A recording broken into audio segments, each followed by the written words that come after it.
Yeah.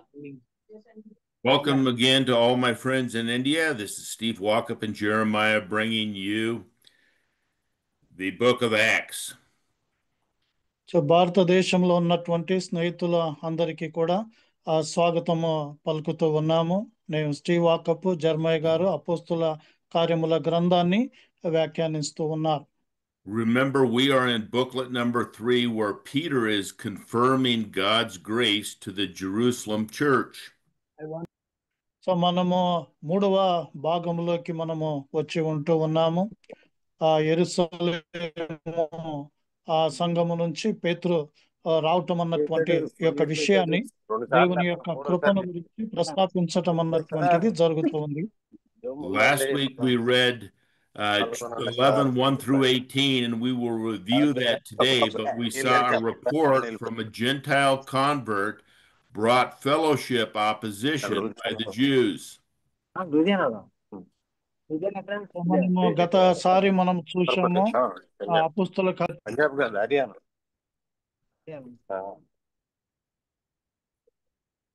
రావట్లేదా 2 రోజులు కనపడలేదా? 3 రోజులు అయింది వెళ్ళి. వెళ్తాడని తెలిసి చెప్పాడు, కానీ వెళ్ళే రోజు చెప్పలా. ఇదేంటి ఆగిందండి? నెట్వర్క్ ప్రాబ్లమా? Jeremiah, would you unmute, please?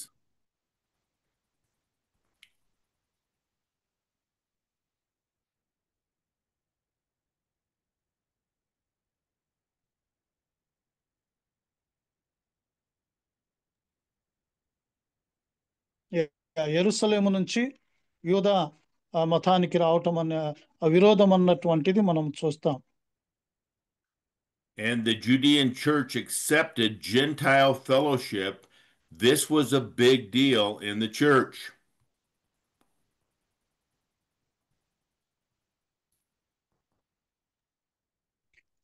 యూదాయ సంఘములో గొప్ప మార్పు అన్నటువంటిది అన్యజనులను అంగీకరించటం. And we are going to see today that Barnabas and Saul taught new believers in Antioch. కొత్త విశ్వాసులను బర్నబాసు వీళ్ళను మనము అంతియోక్యాలో మనము చూడబోతాము. This will happen despite opposition from Herod's family, who never stopped trying to destroy God's plan. So ఇక్కడ మనము గమనించినట్లయితే దేవుని యొక్క ప్రణాళికలు మరి ఎప్పటికీ నిరార్థకము కావు అన్నటువంటి యొక్క విషయాన్ని మనము చూస్తాము. So let's review Acts chapter 11 verses 1 through 18. So మనము అపోస్తుల కార్యము 11వ అధ్యాయము 1 నుంచి 18 వచనాలు మనము పునరావర్తనం చేసుకుందాం. Some Judean brothers confronted Peter's dealing with Gentiles. ఇక్కడ పీటర్తో యూదాకు సంబంధించినటువంటి యూదులు ఈ అన్యజనుల గురించి ప్రస్తావించటం, సంభాషించటం అనేటువంటిది మనము చూస్తాము. They opposed Peter's preaching and eating with uncircumcised Gentiles. You just didn't do that as a Jew. ఇక్కడ యూదుడిగా ఉండుకొని ఎట్లా నీవు సున్నతి లేనటువంటి వారితో సాంగత్యం చేశావు అన్నటువంటి ఒక విషయము వారు ప్రస్తావించబడినటువంటి ఒక విషయం. So Peter gave the Judean church an account of Cornelius's conversion.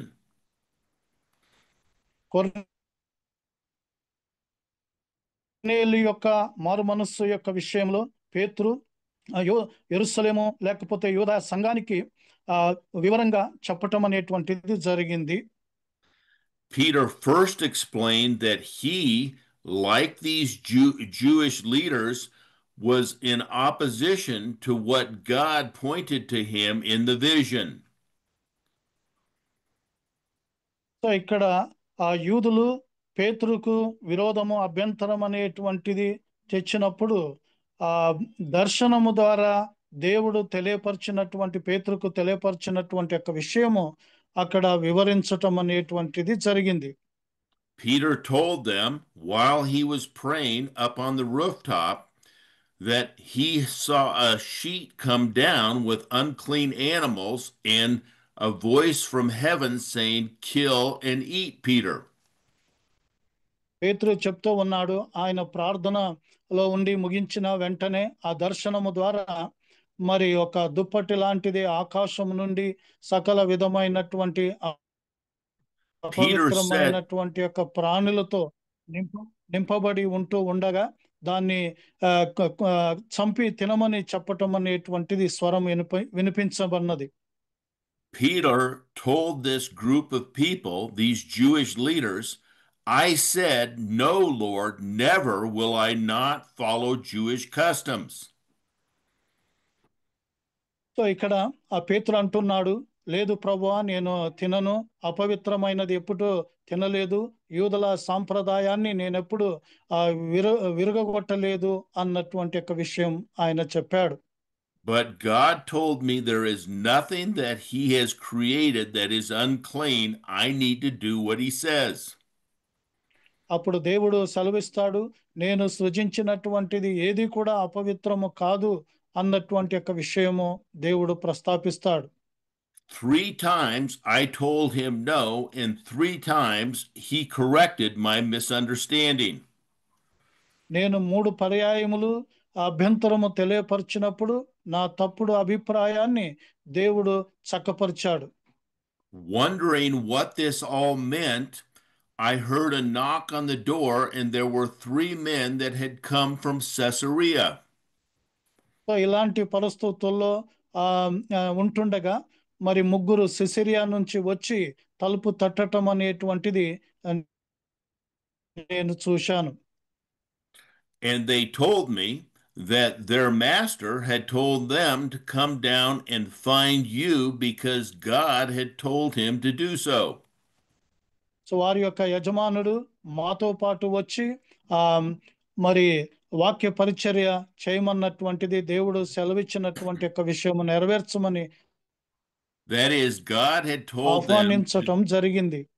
That is, God had told them to go to Joppa, look for a man called Peter, and when they found Peter, bring him back to Caesarea, and Caesarea Peter would describe who God is.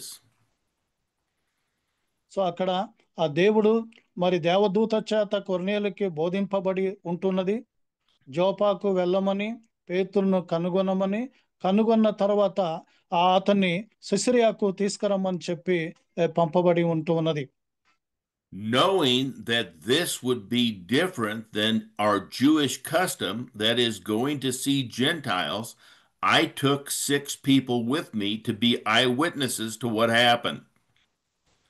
So అక్కడ ఇది అన్యజనుల యొక్క విషయంలో మరి సాక్షిగా నాతో పాటు 6 మందిని నేను యూదాయకు సంబంధించి యూదులకు సంబంధించినటువంటి వారిని నేను తీసుకొని వెళ్ళి తిని అని చెప్పాడు.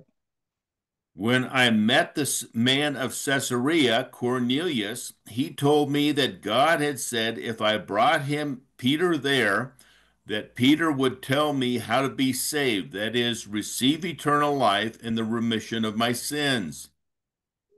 సో అక్కడ పాప పరిహారము నిమిత్తమై మరి పేతురు అక్కడికి వెళ్ళి మరి చెప్పటం వివరించటం అనేటువంటిది మరి కొర్నేలి అతనితో పాటు ఉన్నటువంటి తన బంధువులందరికీ కూడా చెప్పటం జరిగింది. Peter said, so I was telling Cornelius how he might receive eternal life by believing in the resurrected Christ and his promise of eternal life as a gift. So ఇక్కడ నిత్యజీవం అనేటువంటిది దేవుని యొక్క ఉచితమైనటువంటి యొక్క బహుమానం అయి ఉంటూ ఉన్నది. పునరుత్థానము చెందినటువంటి యేసుక్రీస్తును విశ్వసించుట ద్వారా నిత్యజీవం అనేటువంటిది వాగ్దానము చేయబడినటువంటి యొక్క విషయము అని చెప్పి తిని. As I was preaching to Cornelius, I saw when he believed, the Holy Spirit fell upon him as a Gentile, as it had fallen upon us at Pentecost. పంచాశతము రోజు మన మీదికి ఏ విధంగా పరిశుద్ధాత్మ దేవుడు దిగి వచ్చాడో అదే విధంగా కొర్నేలి అన్యజనులైనటువంటి అతనితో పాటు ఉన్నటువంటి వారి మీనికి నేను ప్రసంగిస్తూ ఉంటుండగా పరిశుద్ధాత్మ దేవుడు దిగి రావటం జరిగింది. What I witnessed with my eyes is that God was giving the same gift to the Gentiles that he had given to us Jews at Pentecost. పంచాశతము రోజు పరిశుద్ధాత్మ దేవుడు ఏ విధంగా మనకు బహుమానంగా ఇవ్వబన్నదో అదే విధంగా అన్యజనులైనటువంటి వారికి మరి ఇవ్వబడిన దానికి నేను సాక్షి అని ఆయన సెలవిస్తూ ఉన్నాడు. So Peter said, I understand our Jewish customs, I understand our Jewish laws, but who was I to oppose what God was doing, because God brought the Holy Spirit upon these Gentiles? So నేను యూదా సంప్రదాయాలు యూదా ఆచారాలు నేను అర్థం చేసుకుంటాను. అయితే దేవుని యొక్క ప్రణాళిక ఈ విధంగా ఉంటుండగా నేను ఎవరిని దేవుని యొక్క ప్రణాళికను అడ్డుకోవటానికి. And this is a big marker in the church where Gentile fellowship was allowed. Before this, it was only Jews or proselytes. So ఇంతవరకు మనము గమనించినట్లయితే కేవలము యూదులు మాత్రమే సంఘములో ఉన్నటువంటి యొక్క దినాలు. ఇప్పుడు సంఘ చరిత్రలో సంఘ యుగములో గొప్ప మార్పు అనేటువంటిది అనగా అన్యజనులు సంఘములో చేర్చబడటం అనేటువంటిది జరిగింది. This occurs in AD 40 or 41, late 40 or 41, which would be 8 years after the Holy Spirit came upon the Jews at Pentecost. పంచాశతమ రోజు యూదుల మీదికి దిగి వచ్చినటువంటి పరిశుద్ధాత్మ దిగి వచ్చిన ఆ తర్వాత 8 సంవత్సరాల తర్వాత అనగా 41 ఆ యొక్క ప్రాంతంలో 8 సంవత్సరాల తర్వాత జరిగినటువంటి ఒక ఘటన. That means for the first 8 years from the time of Pentecost, when the Holy Spirit came down on the Jews, that is the beginning of the church, until the Holy Spirit came on the first Gentile was 8 years. So it was 8 years that it was just Jews. So ఇక్కడ పంచాశతమ రోజు పరిశుద్ధాత్మ యూదుల మీదికి విశ్వసించినటువంటి వారికి దిగి రావటంలో సంఘ స్థాపన అనేటువంటిది జరిగింది. అటు తర్వాత 8 సంవత్సరాల తర్వాత అన్యజనుల మీదికి రావటము అన్యజనులు సంఘములో చేర్చబడటం మనము చూస్తున్నాం. అంతవరకు 8 సంవత్సరాల వరకు మరి యూదులే సంఘములో ఉన్నారు. Now we are going to see that Barnabas and Saul will teach new believers in Antioch. అంతియోక్యలో పౌలు బర్నబాసు వాళ్ళు కొత్త విశ్వాసులకు బోధించటం అనేటువంటిది మనము చూస్తాం. Now, why is this important? Because what Luke is showing here is all of the power of the Word of God being in Jerusalem is starting to spread outside of Jerusalem to other places. So ముఖ్యంగా లూకా గమనించేటువంటి యొక్క విషయం ఏమిటనగా దేవుని యొక్క వాక్యము ఎంతో ప్రభావితమై ఉన్నటువంటి యొక్క విషయము యెరూషలేము మొదలుకొని ఇతర ప్రాంతాలకు దేవుని యొక్క వాక్యము విస్తరించటము ప్రబలించటం అనేటువంటిది జరుగుతూ ఉంది. Now remember, in the book of Luke, we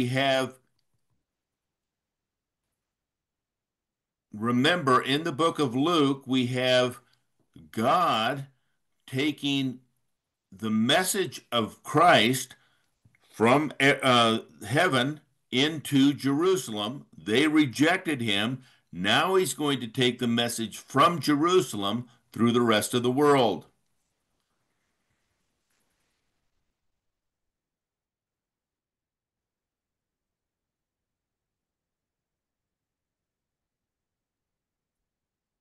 Sorry, Pastor. Once again, I repeat, Pastor.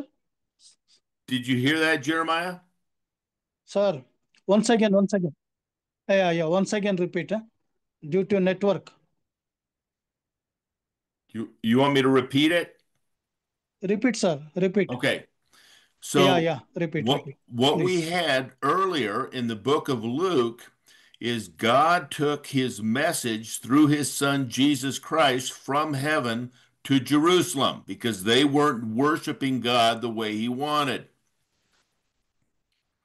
So మనము లూకా రాసినటువంటి యొక్క సువార్తలో మనము గమనించినట్లయితే దేవుని యొక్క సువార్త అనేటువంటిది పరలోకము నుంచి యెరూషలేముకు దిగి రావటం అనేటువంటిది. ఎందుకనగా వారు అక్కడ మరి ఆరాధించటం అనేటువంటిది ఉంటూ ఉన్నది. However, because they rejected Jesus as the Christ, the message would go from Jerusalem and it would start having different places where there would be power in the message, like Antioch, Syria, that we're going to look at today. So మనము యూదులైనటువంటి వాళ్ళు తిరస్కరించబడుట నిమిత్తమై యెరూషలేము నుంచి ఇతర ప్రాంతాలకు యూదాయ, అటు తర్వాత Samaria, మరి అంత్యోక్య, సిసిరియా, ఈ ప్రాంతాలకంతా కూడా విస్తరించటం మనము ఈ రోజు గమనించబోతాం. And we're going to see one of Satan's greatest powers, that is, Herod's family could not stop the growth of God's plan through faith in Jesus Christ. So ఇక్కడ హేరోదు యొక్క కుటుంబము, ఫ్యామిలీ అనేటువంటిది దేవుని యొక్క ప్రణాళికలు మరి ఆపలేకపోవటం అన్నటువంటి యొక్క విషయము మరి మనం చూస్తాం. So in Acts 11:19 through 21, Barnabas was sent to Antioch in AD 41. So ఇక్కడ 48లో క్రీస్తు శకము 48లో అంత్యోక్యకు మరి బర్నబాసు పంపబడటం అనేటువంటిది మనము చూస్తాము. అపోస్తలుల కార్యము 11వ అధ్యాయము 19 నుంచి మనము గమనించుకుంటాం. 2 years later, Paul will be sent to Antioch. We'll read that today in the spring of AD 43. So అటు తర్వాత 2 సంవత్సరాల తర్వాత అంతియోక్యకు పౌలును అక్కడికి పంపటం అనేటువంటిది జరిగినటువంటి ఒక విషయం. Then a prophet, Agabus, will predict a famine in Jerusalem in early AD 44. So ఆరంభపు క్రీస్తు శకం 44లో అగాబా అన్నటువంటి యొక్క ప్రవక్త రానయ్యున్నటువంటి యెరూషలేములో రానయ్యున్నటువంటి యొక్క కరువును గురించి ప్రవచించాడు. Then we will see Herod Agrippa, part of Herod's family, will martyr James, the son of thunder, the brother of John, in Acts chapter 12. అపోస్తుల కార్యము 12వ అధ్యాయములో యోహాను సహోదరుడైనటువంటి యాకోబును అగ్రిప రాజు మరి చంపటం అనేటువంటిది మనము గమనించుకుంటాం. Then we will see Paul will go to Jerusalem a second time and visit there. So రెండోసారి తర్వాత మనం చూస్తాము పౌలు రెండోసారి యెరూషలేమును దర్శించటము, అక్కడికి వెళ్ళటం మనం చూస్తాం. This will be in the fall of AD 47. So ఇది 47 క్రీస్తు శకము 47లో జరిగినటువంటి ఒక విషయం. So we see that this booklet here is going to take about 7 years. So ఈ యొక్క 3వ భాగం అనేటువంటిది 7 సంవత్సరాల ఈ యొక్క పరిచర్యను మరి మనము చూస్తాం. So let's read Acts chapter 11 verses 19 through 29, please. So ఇక్కడ మనము చదువుకుందాము. అపోస్తుల కార్యము 11వ అధ్యాయము 19 నుంచి 29 వరకు మనము చదువుకుందాం. స్టెఫను విషయంలో కలిగిన శ్రమను బట్టి చెదిరిపోయిన వారు యూదులకు తప్ప మరి ఎవరికి వాక్యం బోధింపక ఫినేకే, కుప్రా, అంతియోక్య ప్రదేశముల వరకు సంచరించిరి. కుప్రియులు కొందరును కురేనీయులు కొందరును వారిలో ఉండిరి. వీరు అంతియోక్యకు వచ్చి గ్రీకు దేశపు వారితో మాట్లాడుతూ ప్రభువైన యేసును గూర్చిన సువార్త ప్రకటించిరి. ప్రభు హస్తము వారికి తోడయుండెను. కనుక నమ్మిన వారు అనేకులు ప్రభు తట్టు తిరిగిరి. వారిని గూర్చిన సమాచారము యెరూషలేములోనున్న సంఘం వారు విని బర్నబాను అంతియోకియ వరకు పంపిరి. అతడు వచ్చి దేవుని కృపను చూసి సంతోషించి ప్రభువును స్థిర హృదయముతో హత్తుకొనవలనని అందరినీ హెచ్చరించాను. అతడు పరిశుద్ధాత్మతోనూ విశ్వాసముతోనూ నిండుకొనిన సత్పురుషుడు. బహుజనులు ప్రభు పక్షమున చేరిరి. అంతటా అతడు పౌలును వెదుకుటకు తార్సునకు వెళ్లి అతనిని కనుగొని అంతియోక్యకు తోడుకొని వచ్చెను. వారు కలిసి 1 సంవత్సరమంతయు సంగమునకులో ఉండి బహుజనులకు వాక్యమును బోధించిరి. మొట్టమొదట అంతియోకియాలో శిష్యులు క్రైస్తవులు అనబడిరి. ఆ దినములందు ప్రవక్తలు యెరూషలేము నుండి అంతియోకు వచ్చిరి. వారిలో అగాపు అను ఒకడు నిలవబడి భూలోకమంతటా గొప్ప కరువు రాబోతున్నదని ఆత్మ ద్వారా సూచించెను. అది క్లౌదియా చక్రవర్తి కాలమందు సంభవించెను. అప్పుడు శిష్యులలో ప్రతివాడును తన శక్తి కొలది యూదయలో కాపురమున్న సహోదరులకు సహాయము పంపుటకు నిశ్చయించుకొనెను. అలాగు చేసి బర్నబా, సౌలు అను వారి చేత పెద్దల యొద్దకు దానిని పంపిరి. ఆమేన్. Thank you, Nana. Thank you, sir. Okay, so the first thing we see is those who were scattered by Stephen's death. Remember, Stephen died on April 1st of AD 35, 2 years after Jesus died on the cross. So మొట్టమొదటిగా మనము గమనించదగింది ఏమిటనగా పేతురు యొక్క మరణము ద్వారా మరి విశ్వాసులు చెదరిపోవటం అనేటువంటిది మనము చూసి ఉన్నాము. యేసుక్రీస్తు At that time, almost all preaching was done in Jerusalem and the Judean area, so the message was not spreading throughout the world.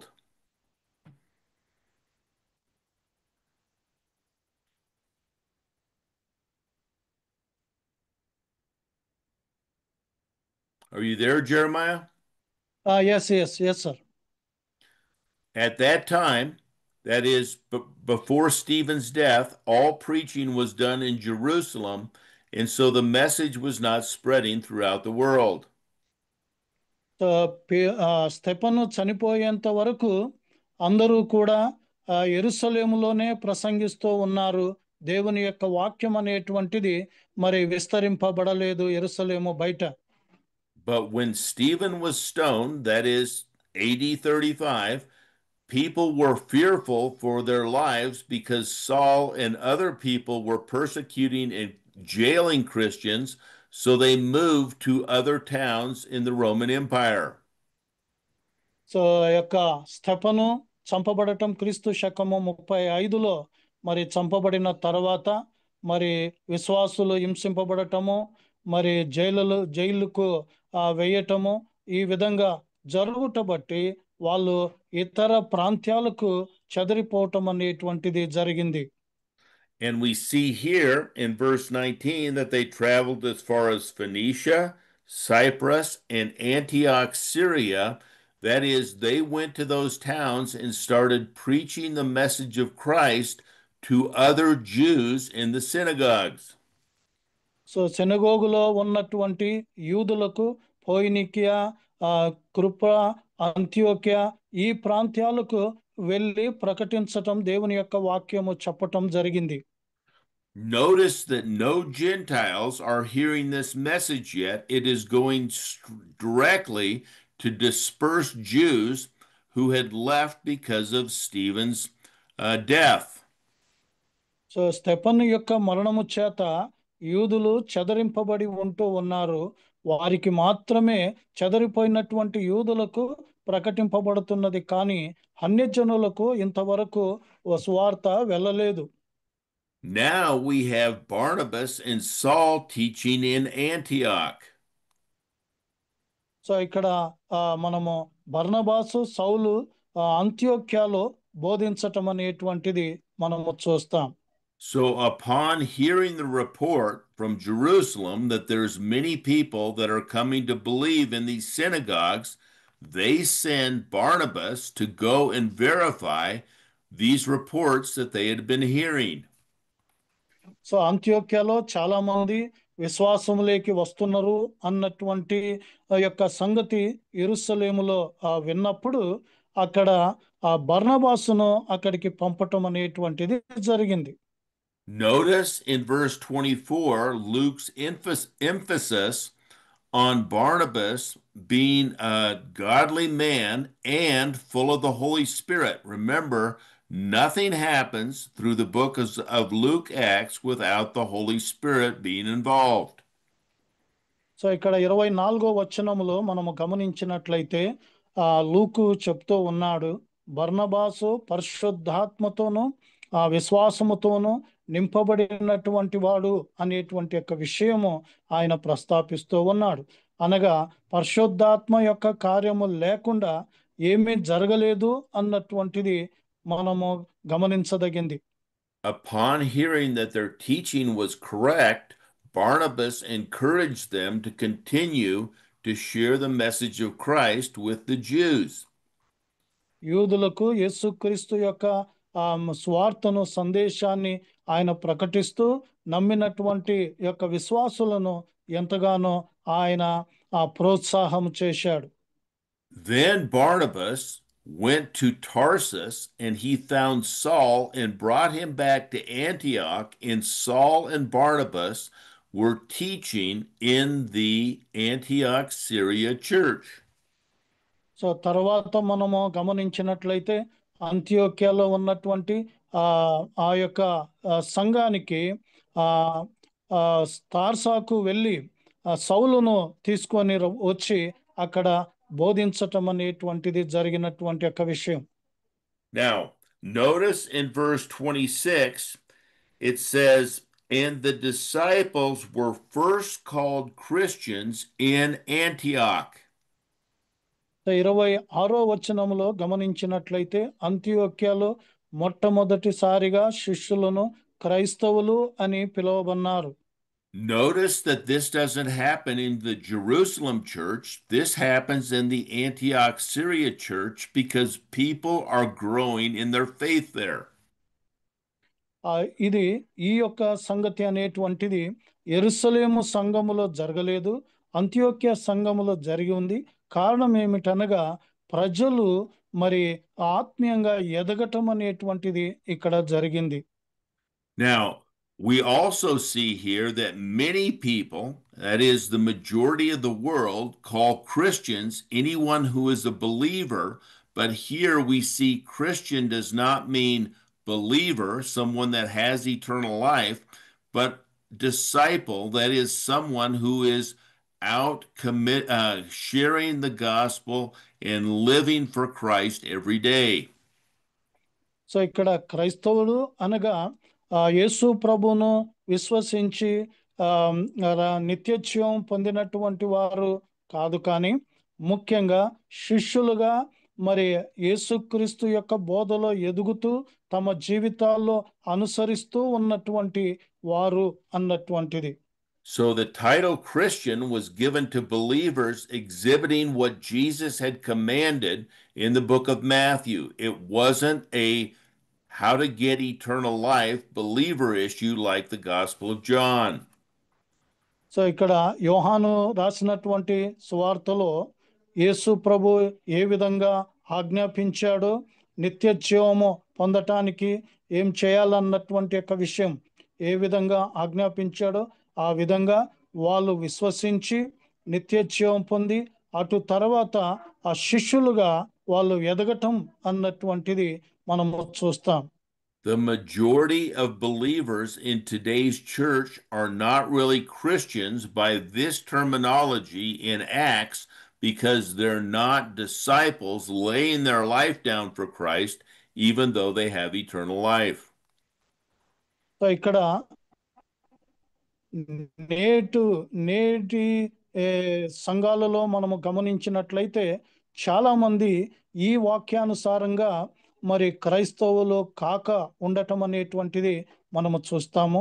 వాళ్ళు విశ్వాసులు అయి ఉండవచ్చు, అయితే నిత్యజీవం కలిగి ఉండవచ్చు, అయితే తన జీవితాన్ని, వారి యొక్క జీవితాన్ని ప్రభు కొరకు సమర్పించేటువంటి విధంగా వారు ఉండకపోవటం అనేటువంటిది చూస్తాం. Now we have Agabus, who is a prophet who comes from Jerusalem, and he predicts that there's going to be a famine coming. So అక్కడ ఆ ప్రవక్త అయినటువంటి ఆ అగబాస్ మనం చూస్తాము. ఆయన యెరూషలేము నుంచి వచ్చి రానయ్యున్నటువంటి ఈ యొక్క కరువు గురించి ఆయన ప్రవచించాడు. These disciples manifest Christian behavior by, first of all, hearing God's word through the prophet Agabus. So అగాబా ప్రవక్త ద్వారా దేవుని యొక్క వాక్యాన్ని వింటూ ఉన్నటువంటి శిష్యులుగా మనము చూస్తాం. Now look at verse 29. The disciples, that is, people that are following Christ's commands, not just believers, according to their ability, determined to send relief to the brothers in Jerusalem who were starving to death. So ఇక్కడ ముఖ్యంగా గమనించినట్లయితే సహోదరులు నిజంగా చంపటానికి కూడా సిద్ధమైనటువంటి, నిశ్చయించుకున్నటువంటి విధంగా ఉన్నటువంటి యొక్క శిష్యులు అన్నటువంటిది మనము చూస్తాం. So what we have here is the power of the church was in Jerusalem. Now Antioch is thriving, and they're going to send some of their wealth because the word had come from Jerusalem to start the church. Now they are going to give money back to those who are starving in Jerusalem. దేవుని యొక్క వాక్యం అనేటువంటిది యెరూషలేములో నుంచి అంతియోక్య వరకు మరి వచ్చి ఉంటుండగా, కరువు సందర్భాల్లో వాళ్లకు అవసరం ఉన్నటువంటి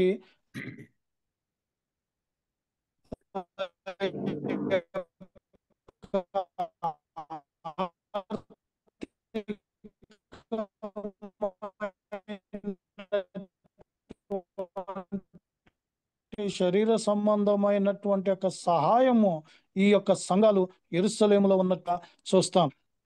Now I have a map down in the right hand corner. Yes, sir. And it shows that there are two Antiochs. One is Antioch, Syria in the lower right hand side, and one is Antioch Pisidia in the top left hand side. So ఇక్కడ map కనిపిస్తూ ఉంది, పటము అనేటువంటిది. రెండు అంత్యోక్యాలు మనము చూస్తాము. కింది భాగంలో ఉన్నటువంటి యొక్క అంత్యోక్య సిరియా అంత్యోక్య అన్నటువంటి యొక్క విషయము, పై భాగములో ఉన్నటువంటిది మరి యొక్క అంత్యోక్య అన్నటువంటిది మనము చూస్తాం. This will be their first missionary journey. They will start from Antioch, Syria, which is in the lower right-hand side, and go through Cyprus and then up through Antioch, Pisidia. So ఇక్కడ మనం గమనించినట్లయితే మొట్టమొదటి యొక్క machinery journey అనేటువంటిది, ప్రయాణం అనేటువంటిది కింది భాగంలో ఉన్నటువంటి అంత్యోక్య సిరియా అక్కడ నుంచి మరి ప్రారంభించటం అనేటువంటిది మనము గమనించుకుంటాం. We need someone to mute, please. ఎవరో మాట్లాడుతున్నారు, మ్యూట్ చేయండి. హలో, మాట్లాడుతున్నారు ఎవరో. అంత బూతు నాకు వెళ్తానంటే ఏమైంది? హలో, మాట్లాడుతున్నారు. ఇలాగా మళ్ళీ వెళ్తున్నాను క్యాంప్. మ్యూట్ చేయండి.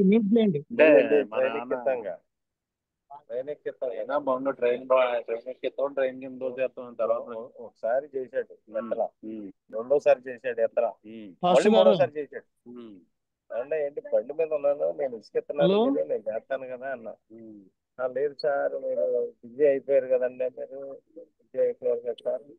I can't find who it is, so we need to mute. అది వాట్సాప్ మళ్ళీ పాడైందండి. దానికి పరిస్థితి బాగోలా, చూస్తానులేండి. అయిదని చెప్పా. సర్లేండి, డాక్టర్ గారు వచ్చాక ఉరికే దీన్ని కనెక్ట్ చేయండి అని చెప్పి ఆయనకి ఇచ్చా. చేశాడు, ఉరికే చేయాలి. ఎట్లా నేను అది వినేంత ఓపిక ఉండదులే కానీ అది ఇంట్లో కూర్చుంటేనే సెట్ మాట్లాడగాకండి, మ్యూట్ చేయండి, మ్యూట్ చేయండి. అవుతుంటావు.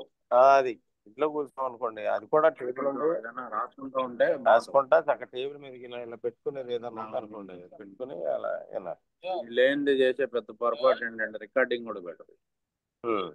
రికార్డింగ్ లింకులు ఉంటాయి కానీ అవి బెటర్ ఎప్పటికప్పుడు ఇలా మీరు ఎప్పుడు మిస్ అయితే వేరే పలానా అని చెప్పి పెడతారు. ఆహ్రోన్ గారు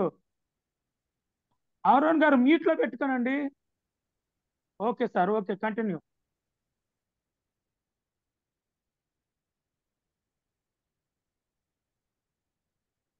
Okay.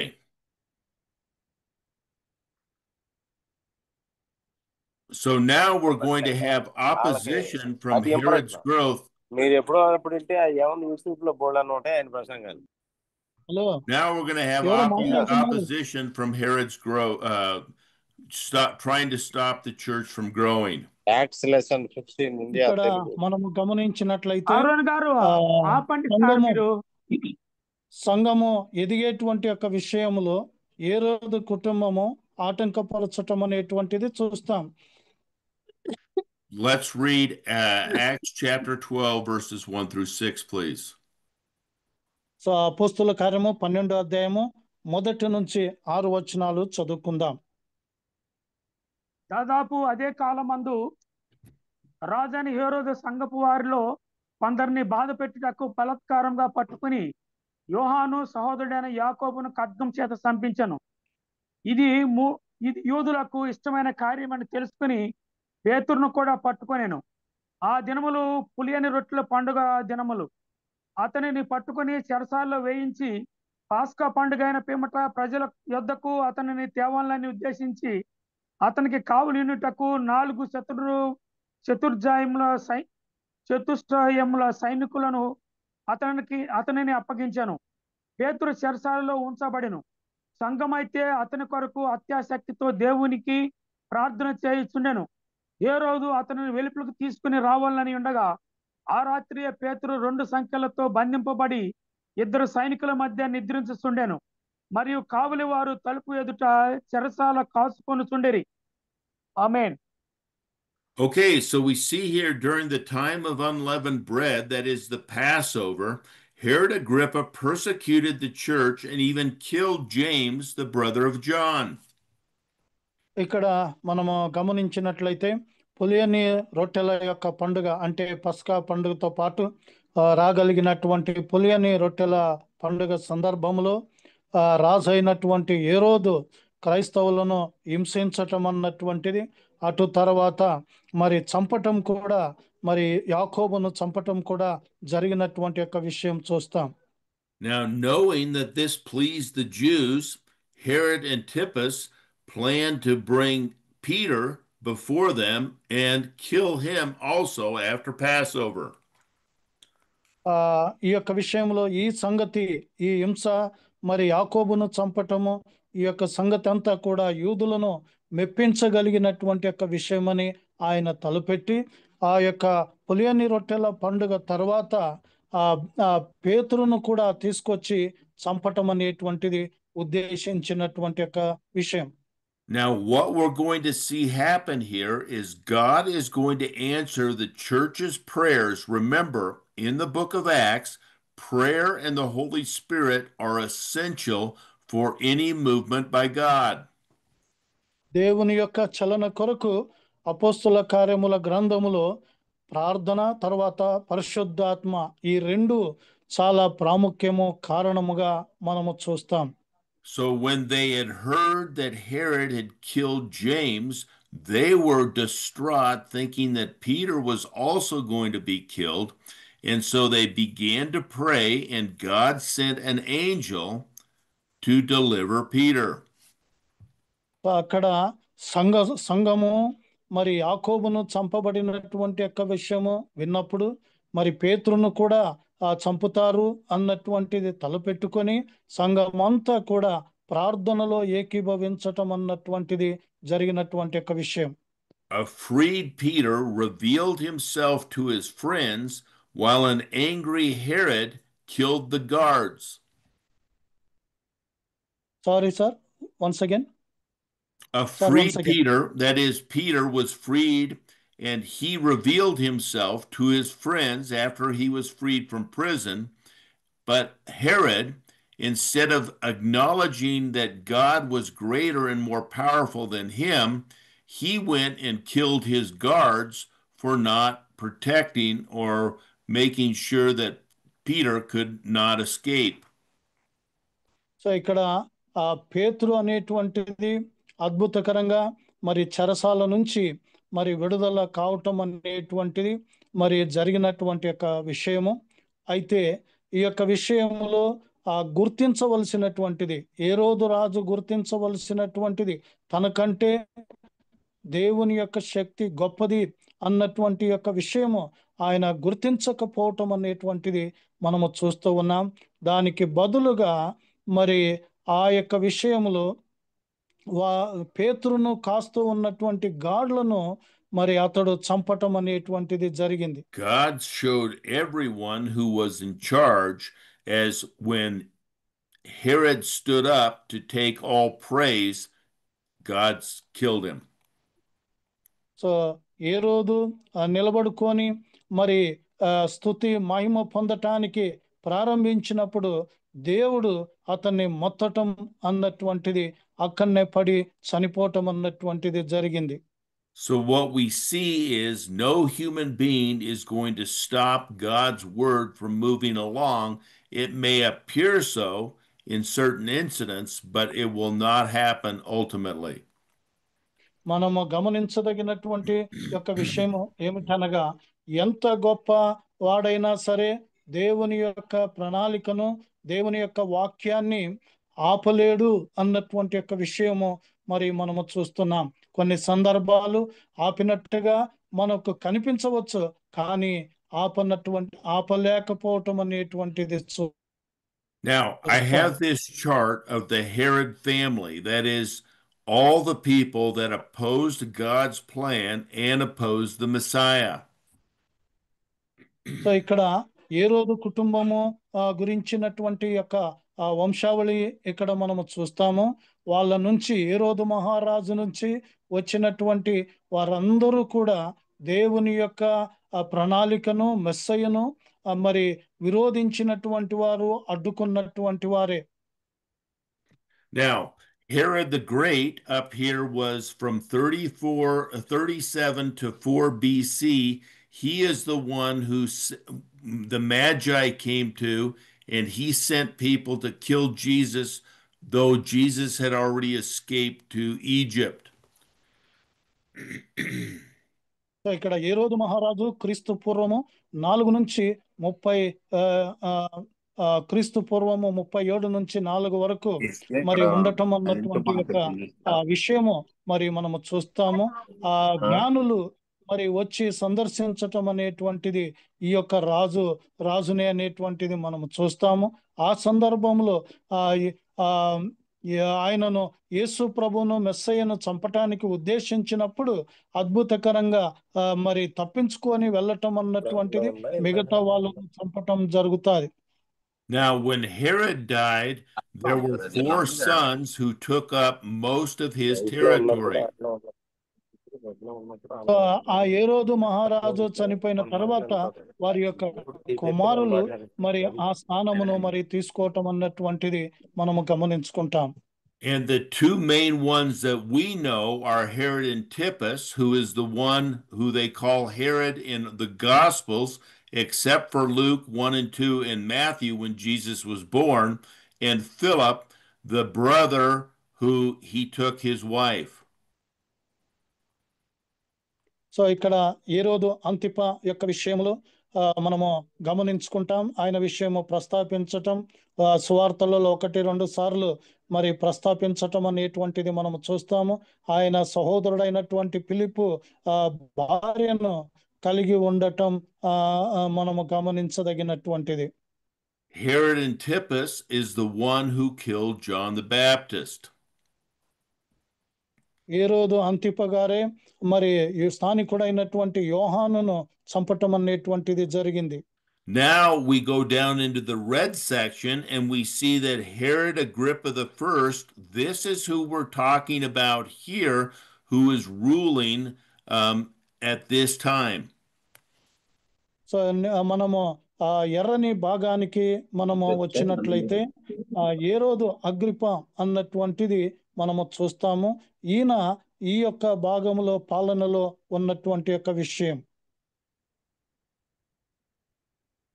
Okay, so let's read chapter 12, verses 7 through 17, please. So మనము 12వ అధ్యాయము అపోస్తుల కార్యం 12వ అధ్యాయము 7 నుంచి 17 వరకు మనము చదువుకుందాం. ఇదిగో ప్రభువు దూత అతని దగ్గర నిలిచాను. అతడుండిన గదిలో వెలుగు ప్రకాశించాను. దూత పేతురు ప్రక్కన తట్టి త్వరగా లెమ్మని చెప్పి అతనిని లేపగా సంఖ్యలు అతని చేతుల నుండి విడిపోయాను. అప్పుడు దూత అతనితో నీవు నడుము కట్టుకుని చెప్పులు తొడుక్కొనుమనెను. అతడు అలాగ చేసిన తర్వాత దూత నీ వస్త్రం పైన వేసుకుని నా వెంబడి రమ్మని అతనితో చెప్పాను. అతడు వెలుపలికి వచ్చి దూత వెంబడి వెళ్ళి దూత వలన నిజముగా జరిగినని గ్రహింపక తనకు దర్శనము కలిగినని తలంచాను. మొదట కావలిని రెండవ కావలిని దాటి పట్టణమునకు పోవు ఇనుప గవిని యొద్దకు వచ్చినప్పుడు దానంతటా అదే వారికి తలుపు తెరిచాను.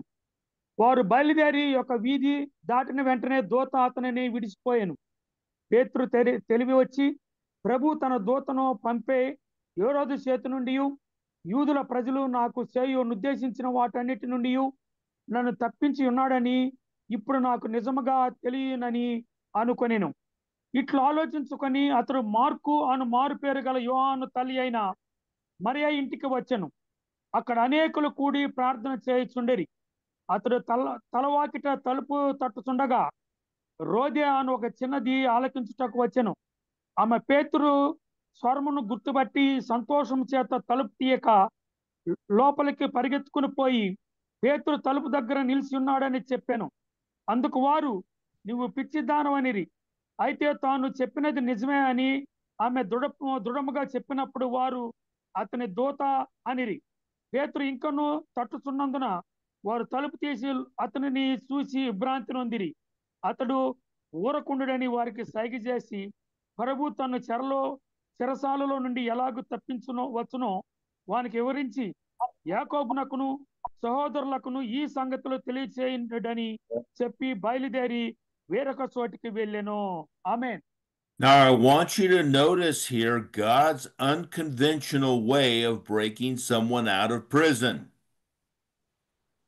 ఇక్కడ మనము గమనించదగినటువంటి ఒక విషయం ఏమిటనగా చెరసాలలో నుంచి అద్భుతకరంగా మరి ఆ యొక్క సంఖ్యలు విప్పి తలుపులు తీసి బయటికి తీసుకురావటం అనేటువంటిది చూస్తాం. If you're going to break someone out of prison, you're not going to show any lights. That is, you're going to try to escape in the darkness.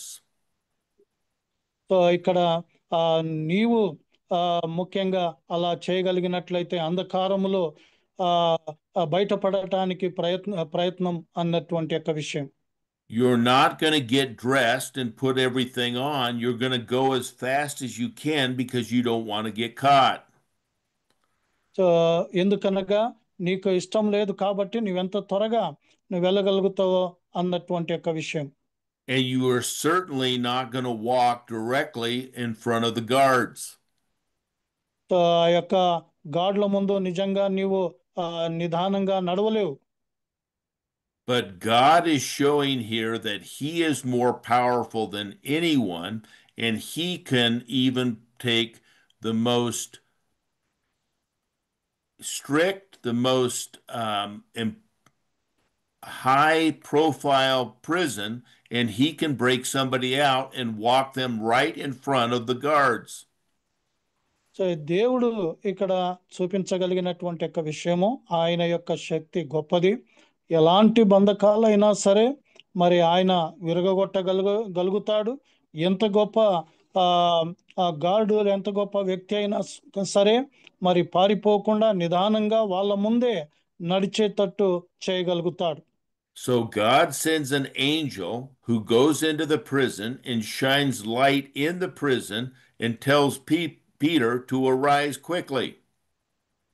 So దేవదూత మరి చెరసాలలోకి వెళ్ళటము, వెలుగు అనేటువంటిది ప్రకాశింపబడటము, పేతురుకు లేచి త్వరగా సిద్ధపడము అన్నటువంటి ఒక విషయం చెప్పడం మనం చూస్తాం. He then tells Peter to get dressed, then leads Peter past the guards. Then they watch the jail gate open by itself without any human being doing it. So తర్వాత మనము గమనించినట్లయితే పేతురు సిద్ధపడి మరి వాళ్ళు నడుచుకొని రావటం అనేటువంటిది చూస్తాము. ఆ యొక్క తలుపులు అనేటువంటిది ఎవరు ఇరగగొట్టకుండానే తనంతట తానే మరి తెరుచుకోవటం అనేటువంటిది జరిగినది. Seeing this miraculous jailbreak, Peter realized that God had delivered him from the evil Herod family and the Jewish people. So ఇక్కడ పేతురు తర్వాత గమనించుకుంటాడు ఏమిటనగా ఏరోదు క్రూరుడైనటువంటి ఏరోదు కుటుంబము నుంచి యూదుల నుంచి దేవుడు విడుదల చేశాడు అనేటువంటిది ఆయన గమనించుకుంటాడు. Now a freed Peter revealed himself to his friends just like Jesus had revealed himself to his disciples. యేసు ప్రభు ఏ విధంగా తన శిష్యులకు తన్ను తాను మరి బయలుపరుచుకున్నాడు, ఆ విధంగానే పేతురు తన శిష్యులకు తన్ను తాను బయలుపరుచుకోవటం ఈ విడుదల తర్వాత జరుగుతూ ఉంది. Notice that we have a Mary, the mother of John Mark, who goes and reports that she saw Peter, and people didn't believe, just as Mary Magdalene reported that she saw Jesus, and the disciples did not believe. So ఇక్కడ మరియా మనము చూస్తాము, యోహాను mark తల్లి అయినటువంటి ఆమె పేతురును చూసినప్పుడు నమ్మలేకపోవటం అనేటువంటిది మనం చూస్తాం. అదేవిధంగా మగ్దలేని మరియా కూడా యేసు ప్రభును చూసినప్పుడు నమ్మలేకపోవటం అనేటువంటిది మనము గమనించుకుంటాం. అదేవిధంగా శిష్యులు కూడా నమ్మలేకపోవటం చూస్తాం. Peter, with not the same power of Jesus, went through an open door to reveal himself, while Jesus went through a wall twice. Remember when he met his disciples the night that he was resurrected. ఇక్కడ పేతురు తలుపు వేయబడిన తర్వాత, అది తెరిచిన తర్వాత ఆయన లోపలికి వెళ్ళగలిగాడు. అయితే యేసు ప్రభు మాత్రము తన శిష్యులు ఉంటుండగా, తలుపు వేసి ఉంటుండగా ఆయన లోపలికి వెళ్ళి తన్ను తాను ప్రకటించుకున్నటువంటి ఒక విషయం మనము Now let's read the response in Acts 12:18 through 24, please. So మనము అపోస్తల కార్యము 12వ అధ్యాయము 18 నుంచి 24-25 వరకు మనము చదువుకుందాం. 24 వరకు. తెల్లవారుగానే పేతురు ఏమాయను అనే సైనికులు కలిగిన గలిబిలి అంతటా కాదు. హేరోదు అతని కోసరము వెతికినప్పుడు అతడు కనబడినందున కాలు వారిని విమర్శించి వారిని సంపన ఆజ్ఞాపించెను. అటు తర్వాత హేరోదు యూదయ నుండి కైసరాకు వెళ్లి అక్కడ నివసించెను. తూరియుల మీదను సీదోనీయుల మీదను అతనికి అత్యాగ్రహం కలిగినందున పరేక మనసుతో రాజు నొద్దకు వచ్చి అంతఃపురంనకు పై విచారణకర్తయగు బ్లాస్టును తమ పక్షముగా చేసుకుని సమాధాన పడవాలని వేడుకొనిరి. ఎందుకనగా రాజు యొక్క దేశం నుండి వారి దేశమునకు గ్రాసము వచ్చి ఉండెను. నియమింపబడిన దినములందు హేరోదు రాజవస్త్రము ధరించుకొని న్యాయపీఠం మీద కూర్చుండి వారి ఎదుట ఉపన్యాసం చేయగా జనులు ఇది దైవస్వరమే కానీ మానవస్వరము కాదని కేకలు వేసిరి. అతడు దేవుని మహిమ పరసనందున వెంటనే ప్రభు దూత అతన్ని మొత్తెను గనుక పురుగులు పడి ప్రాణం విడిచెను. దేవుని వాక్యము ప్రబలమై వ్యాపించుతుండెను. బర్నబాయు పౌలును తమ పరిచర్య ఏర్పరిచిన తర్వాత మార్కును మారు పేరు గల యోహానును వెంటబెట్టుకుని యెరూషలేము నుండి తిరిగి వచ్చిరి. ఆమేన్. Okay, so we see here that Herod, because he felt like his jails were secure, nobody could get away from him, he is totally in power. He sees that Peter escaped, and so what does he do? He kills the guards. So ఇక్కడ మనము గమనించినట్లయితే హేరోదు గొప్పవాడు, మరి తన చేతిలో నుంచి ఎవరు మరి తప్పించుకోలేరు అన్నటువంటి ఈ యొక్క విధంగా మరి ఆయన ఉన్నటువంటి ఈ యొక్క పరిస్థితుల్లో పేతురు దైవశక్తి చేత మరి తప్పింపబడినప్పుడు హేరోదు మహా ఉగ్రుడై తన యొక్క గాడ్లను చంపటం అనేటువంటిది మనము చూస్తాం. Israel, who is run by Herod and the Judean council, they're all trying to kill any of the disciples of Jesus so they can get rid of the message and continue to run the world the way that they have been. So ఇక్కడ ఇశ్రాయేలు వారు హేరోదు చేత మరి యూదాయ ప్రాంతం అంతా కూడా మరి పాలన చేయటం అనేటువంటిది So the church మనము గమనించుకుంటాం. అటువంటి పరిస్థితుల్లో మరి కరప్షన్ అన్నటువంటిది ముఖ్యంగా ప్రతి చోట మరి ఉండటం అనేటువంటిది మనము గమనిస్తాం. So the church, not being part of the world system, was being persecuted by the world system because the world system does not want God's plan, it wants its own plan. So ఇక్కడ సంఘం అనేటువంటిది మరి లోకపు యొక్క పద్ధతి కాదు, లోక విధానాలు కాదు. గనుకనే లోకం అనేటువంటిది దేవుని యొక్క ప్రణాళిక అవసరం లేదు, తన ప్రణాళిక సొంత ప్రణాళిక అనుసరించగలిగింది. గనుకనే లోకము సంఘాన్ని హింసించటం అనేటువంటిది మనం చూస్తాం. After the jailbreak in Acts chapter 5, Herod increased security, but he is no match for God when God wants to break someone out. So అక్కడ మనము గమనించినట్లయితే యొక్క జైలు ప్రత్యేకంగా విడుదల కావటం అనేటువంటిది, విరగొట్టబడటం అన్నటువంటిది అపోస్తుల కార్యంలో 5వ అధ్యాయంలో జరిగిన తర్వాత ఏ రోజు ముఖ్యంగా చాలా సెక్యూరిటీ అనేటువంటిది, భద్రతా దళాలు అనేటువంటిది అధిక సంఖ్యతో నియమించటం అన్నటువంటిది చూస్తాము. అయితే దేవుని యొక్క శక్తి ముందు అవి ఏమీ కాదు. Herod's attempt to imprison God's messengers was to no avail, just like his attempt to stop God's message was to no avail. So దేవుని యొక్క సందేశము మరి ఆపటానికి ప్రయత్నించటం అన్నటువంటిది మరి హేరోదు యొక్క సైన్యం అనేటువంటిది మనము చూస్తాము హేరోదుతో పాటు. అయితే అది అసాధ్యమైనటువంటి యొక్క విషయంగా మనము చూస్తాం. Now God was showing his grace and mercy to Herod, even though Herod and his family had tried to stop God, by giving him an opportunity to say, I've been wrong. I don't have the power to overcome God's plan. I turn to Jesus. Instead, he kills the soldiers and says, I'm still in control. I'm more powerful. So ఇక్కడ దేవుడు హేరోదు ఆయన కుటుంబానికి ముఖ్యంగా కృప మరి దయ చూపినప్పటికీ కూడా ఆయన ఎంతో మరి గొప్పవాడిగా మరి బలాఢ్యుడిగా తన్ను తాను ప్రకటించుకోవటం అన్నటువంటి యొక్క విషయం, తన యొక్క సైనికులను ఆయన చంపటం అన్నటువంటి యొక్క విషయము మరి జరుగుతూ ఉంది. After turning to a people in need of his power that would flatter him, he stood up and took the praise and God killed him. So తర్వాత ప్రజల తట్టు తిరిగి ఆయన తన్ను తాను హెచ్చించుకొని మరి మహిమ పొందటానికి ప్రయత్నించినప్పుడు దేవుడు అతన్ని మొత్తటం అన్నటువంటిది మనము చూస్తాం. The corrupt world system that we live in is designed to make men like gods rather than worship God.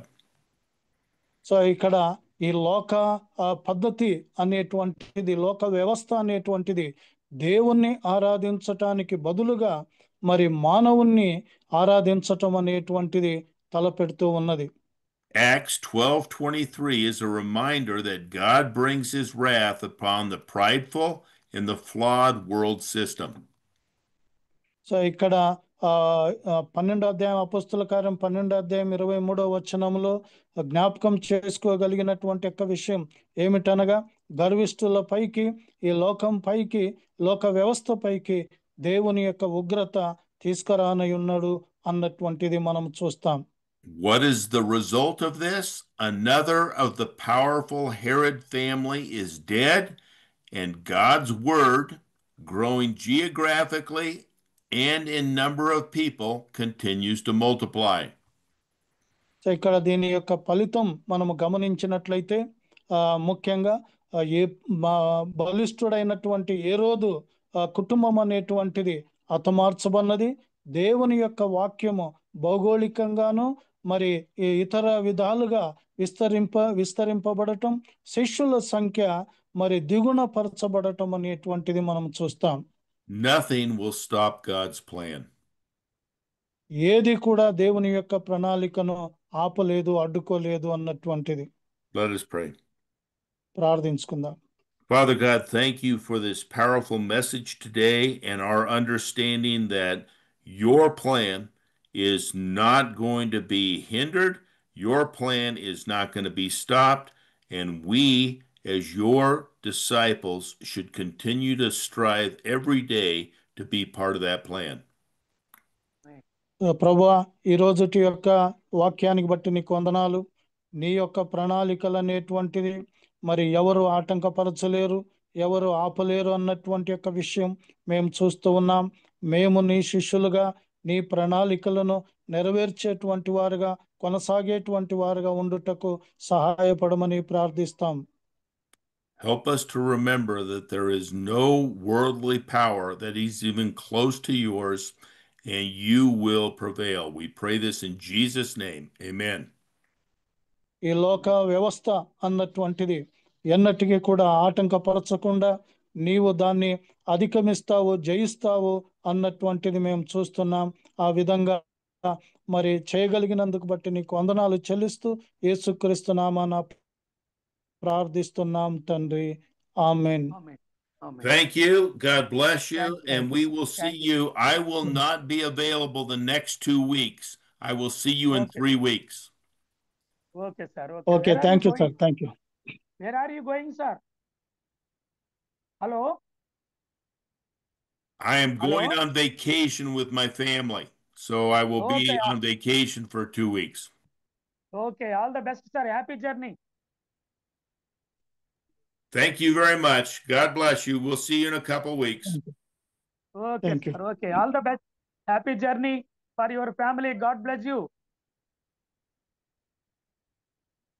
Okay, sir. Jeremiah garu. Okay, sir. Thank you. Thank you, sir. Thank you very much. 2 వారాలు ఉండదన్నమాట. 2 వారాలు 3 వారాలు అంటున్నాడుగా. అవునా? 3 వారాలు అంటున్నాడు. మరి north ఇండియాలో కూడా జూమ్ మీటింగ్లు కాండక్ట్ చేద్దాం అనుకుంటున్నాం sir. We're going to be conducting north India, English to Hindi. English to Hindi. అడగండి. ఏది వెళ్ళిపోయాడుగా? అదే next. Okay. Thank you very much Jeremiah గారు. వచ్చారు, ఓకే, పాల్గొన్నారు, అందరూ బాగానే ఉన్నారు. పిల్లలంతాలో అందరూ మీట్లు తీసేసేయండి. వాళ్ళు ఎవరు మీట్లు తెగ మాట్లాడుతున్నారు. మా లాయర్ గారు కావాలి. కిషోర్ బాబు గారు thank you very much. Kishore Babu గారు thank you very much. Sampangila thank you very much. Devarakonda Pyare గారు thank you very much. David AP Bhavan David గారు thank you very much. Anand గారు, రామయ్య గారు థ్యాంక్ యూ వెరీ మచ్. మీ అందరికీ నా హృదయపూర్వక వందనాలు తెలియజేస్తున్నాను. చిర్మియా గారు బాయ్ బాయ్. నెక్స్ట్ వీక్ కలుసుకుందాం. Bye sir. I will talk to you phone through. Sampangila bye bye. Okay sir. Okay.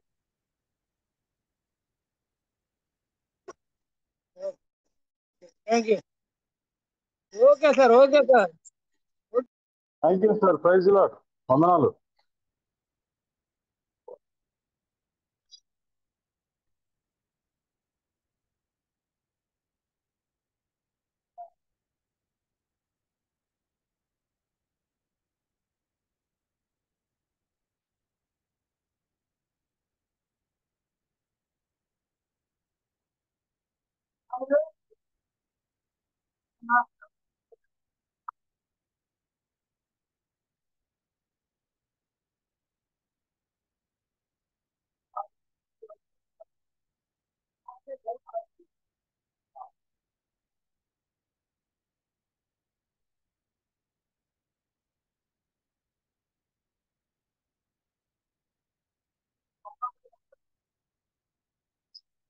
బాగున్నారా?